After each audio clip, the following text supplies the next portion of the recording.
Pas 5 ditëve të ndeshjeve luftarake dhe shumë emocionuese, mbrëmjen e së dielës është mbyllur me sukses turneu ndërkombëtar Shkodra Summer Cup 2025. Finalja mes vllaznisë dhe ekipit ganez Maverick përfundoi me fitoren 2-1 të kuqebluve.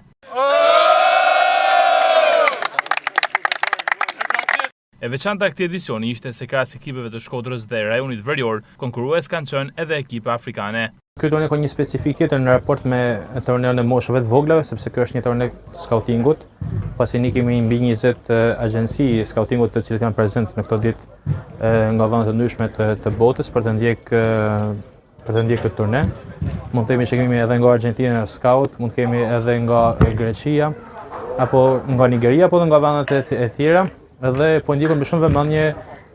këtë turne për me arrit me marrë esencën e lojtarëve të cilët janë në këtë grup mosh dhe realisht janë të evidentuar disa lojtarë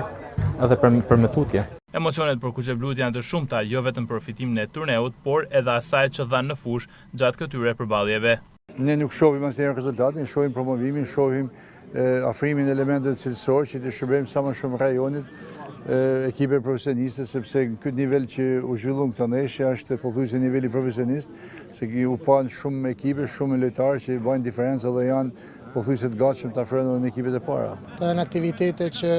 i bëjnë jashtëzakonisht mirë djemve, që na shumë e mirë që organizojmë këto aktivitete për arsye që marrim pjesë në këto aktivitete për arsye se djem mos rrim pushim ka qenë, nga që kampionati është mbyll gati para një muaji. Kjo është aktiviteti i dytë që unë merr pjesë Akademia Vllaznia në çdo rast merr pjesë në për aktivitete që të kenë sa më tepër ndeshje për djem, që të kenë sa më tepër minuta për djem, sepse për ne është e rëndësishme që djem mos të lënë një pauzë gjatë. Kjo është trofej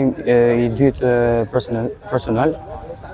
por jam shumë i gëzuar, ishte një ndeshje e fortë me shumë emocione, ja dolme, e morëm kupën e lamë në Shkodër edhe herë.